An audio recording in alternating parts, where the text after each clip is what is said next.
Si je vous disais que chaque fois que vous passez en caisse dans un supermarché, vous financez activement la destruction de la planète, l'exploitation des petits producteurs et la détérioration de votre propre santé, est-ce que vous continueriez à le faire? Aujourd'hui, on démonte ensemble le mythe des supermarchés. Pourquoi ils nous vendent une illusion de praticité alors qu'ils nous coûtent bien plus cher que ce qu'on imagine, et surtout, quelles sont les alternatives concrètes et accessibles pour s'en libérer dès maintenant? Alors restez bien jusqu'à la fin parce qu'on va voir comment vous allez pouvoir agir concrètement pour consommer autrement, et même pourquoi c'est une énorme opportunité pour les entrepreneurs qui veulent être alignés avec la planète et les humains. 80% des produits vendus en supermarché ont traversé des milliers de kilomètres avant d'arriver dans les rayons. Cette dépendance au transport international génère une empreinte carbone qui est énorme, qui favorise l'exploitation de travailleurs sous-payés à l'étranger et qui affaiblit les productions locales. Le plastique est aussi un problème, une montagne de déchets inutiles. Les supermarchés produisent des tonnes d'emballages plastiques à usage unique qui finissent dans nos océans ou dans notre environnement.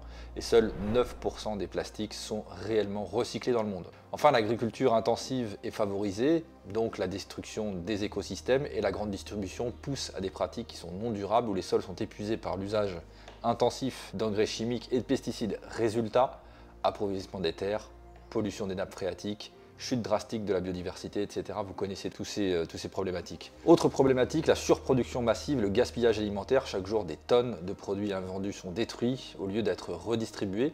Laurent Richier, qui est auteur du livre Viande et si vous saviez, un boucher de la grande distribution, parle et révèle les pratiques choquantes des grandes surfaces, remballe des viandes périmées, reconditionnement des produits en fin de vie, mensonges sur la provenance des produits, etc. Ces techniques ne visent qu'à maximiser les marges au détriment de la qualité et du respect du consommateur. Et puis on a le scandale du greenwashing, bien entendu. Certaines enseignes affichent des engagements écologiques, mais dans les faits, elles continuent d'encourager un modèle qui est destructeur. En effet, des viandes issues d'élevage industriel, des légumes traités avec des pesticides sous label trompeur, et du marketing bio qui sert à masquer des pratiques douteuses. Et puis, on a des scandales historiques aujourd'hui de la grande distribution qu'on connaît bien. Le scandale de la viande de cheval de 2013, il y a plusieurs supermarchés européens qui ont été impliqués dans un vaste scandale de fraude alimentaire, où des plats préparés censés contenir du bœuf contenaient en réalité du cheval. On a le scandale Lactalis en 2017, où l'entreprise vendait des laits infantiles contaminés par des salmonelles. Les grandes surfaces ont tardé à retirer les produits dangereux, mettant en péril la santé des nourrissons. Et puis, on a aussi en 2019 le scandale de la destruction massive d'invendus. Plusieurs enseignes ont été dénoncées pour jeter et détruire des stocks de nourriture encore consommables au lieu de les donner à des associations. Autre point, on a une alimentation de plus en plus pauvre en nutriments. Alors en effet, la valeur nutritionnelle des aliments a complètement chuté ces dernières décennies. Une étude de l'université du Texas en 2004, elle date pourtant, a montré que les fruits et les légumes contiennent aujourd'hui 40% de nutriments en moins que 50 ans auparavant, en raison de pratiques agricoles intensives. Les sols surexploités, appauvris en minéraux, produisent des aliments moins riches en vitamines, en oligo-éléments essentiels.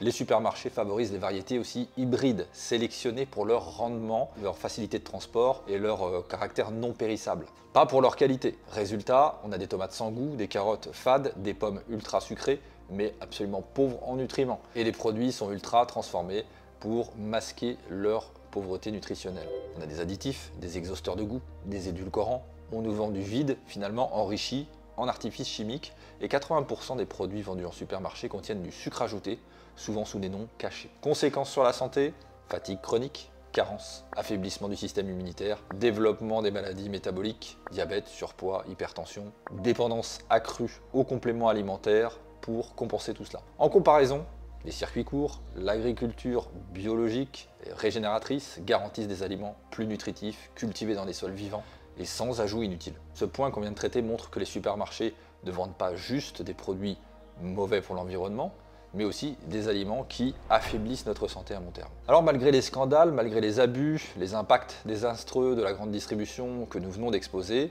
eh bien des millions de consommateurs continuent de s'y rendre chaque jour. Pourquoi? Parce que le système est conçu pour nous donner l'illusion du choix et de la facilité, tout en nous enfermant dans un modèle qui ne sert que les intérêts des grandes enseignes. On nous a fait croire que les supermarchés sont pratiques, sont rapides, sont moins chers, mais en y regardant de plus près, c'est pas du tout si évident. Et derrière cette fausse praticité se cachent en réalité des techniques de manipulation, des stratégies marketing agressives et des mécanismes qui nous maintiennent dans une consommation passive et irréfléchie. Alors regardons comment la grande distribution nous piège et pourquoi nous continuons à y aller malgré tout. Alors voyons tout d'abord le mythe de la commodité. Conditionnement des habitudes de consommation, depuis des décennies, la grande distribution a façonné nos comportements en nous faisant croire que les supermarchés sont la solution la plus rapide et la plus économique pour nos achats quotidiens. Cette perception, c'est le résultat de campagnes marketing qui ont été massives, d'une implantation aussi stratégique des enseignes dans nos villes. Alors, au niveau du temps réellement passé en supermarché, eh bien, contrairement à l'idée reçue, faire ses courses en supermarché n'est pas toujours un gain de temps.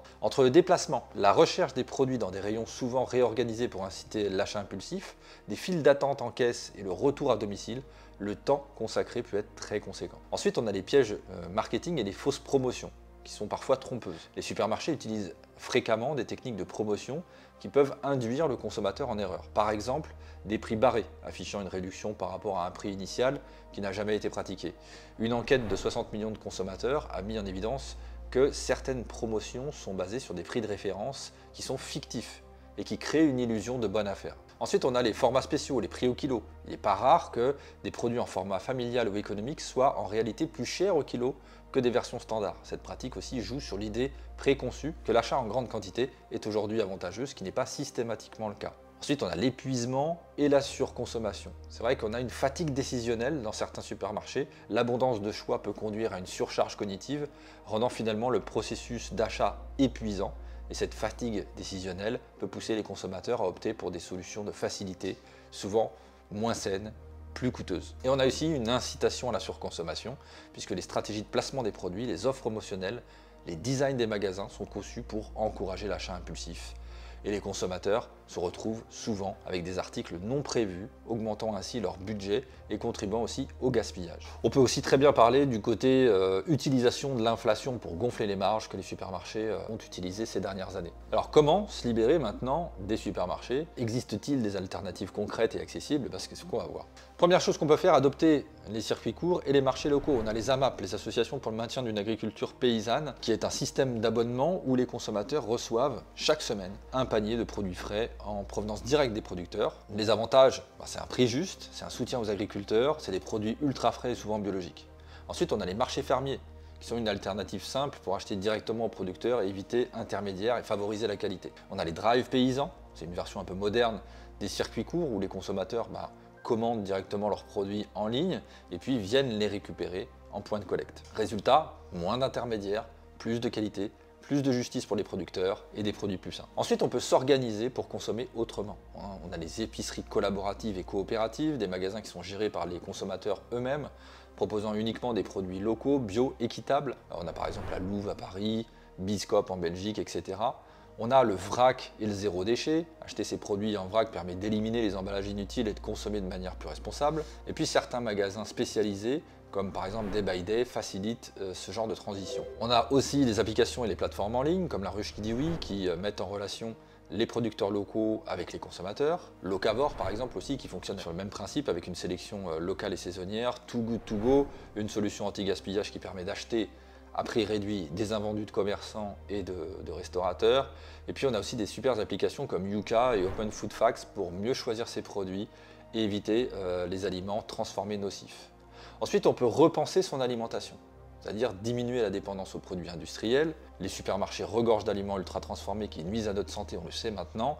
Privilégier le fait maison permet de mieux contrôler la qualité des aliments. On peut cuisiner simplement, on peut apprendre à faire son pain, ses yaourts, ses conserves, ou encore des repas simples et nourrissants pour éviter les plats préparés industriels.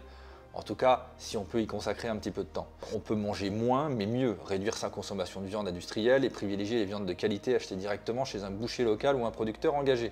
Conséquence, plus de saveur, moins de maladies liées à l'alimentation industrielle et puis un réel impact sur l'économie locale. Mais au-delà de simplement changer nos habitudes de consommation, il existe une opportunité aussi qui est bien plus grande, qui va être de participer activement à la transformation du système. Car si de plus en plus de consommateurs recherchent aujourd'hui des alternatives au supermarché, l'offre reste encore assez limitée ou peu accessible dans certaines régions. Et c'est là que les entrepreneurs engagés ont un rôle clé à jouer. Oui, parce que créer des alternatives locales, accessibles et durables, ça ne se limite pas simplement à un choix personnel, c'est aussi une opportunité qui peut être professionnelle, entrepreneuriale. On a des nouvelles initiatives qui voient le jour, qui sont portées par des écopreneurs qui répondent aux besoins grandissants d'une population en quête de sens et de qualité.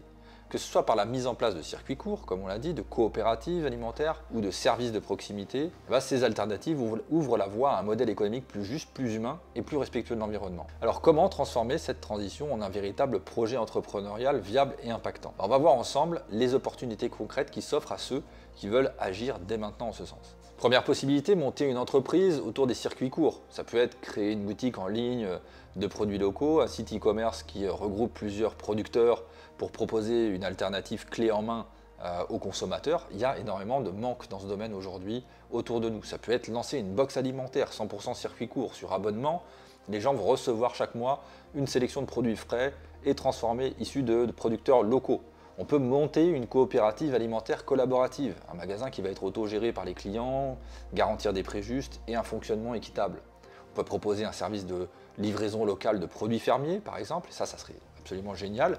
Faciliter l'accès aux produits sains en livrant directement chez les consommateurs serait quelque chose qui serait très apprécié.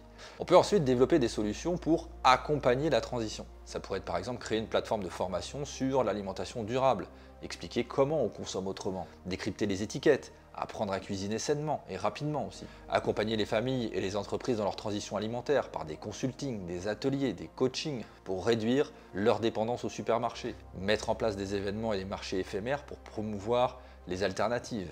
Et puis aider les producteurs à se faire connaître et à offrir une expérience immersive aux consommateurs parce qu'ils ont des besoins dans ce domaine-là aussi. Alors pourquoi tout cela est une énorme opportunité? Parce que les consommateurs sont de plus en plus conscients des enjeux qui sont liés à la grande distribution, mais il manque souvent de solutions pratiques pour changer leurs habitudes. Et créer des alternatives au supermarché, c'est non seulement un projet qui est rentable, mais aussi une action concrète pour bâtir un système plus éthique et plus durable. Aujourd'hui, on a vu à quel point la grande distribution impacte négativement notre planète, notre santé, notre économie locale. On a déconstruit le mythe de la praticité des supermarchés et mis en lumière des alternatives bien plus saines et bien plus responsables. Mais en fait, il ne suffit pas de prendre conscience du problème. Maintenant, il est temps d'agir et de voir comment on va agir. Chaque choix compte, chaque euro qu'on dépense est finalement un vote pour le monde dans lequel on veut vivre. Alors, est-ce qu'on va continuer à financer un système qui va produire de la dégénérescence sur l'environnement, qui va exploiter les producteurs ou les consommateurs, ou alors est-ce qu'on va bâtir un futur plus durable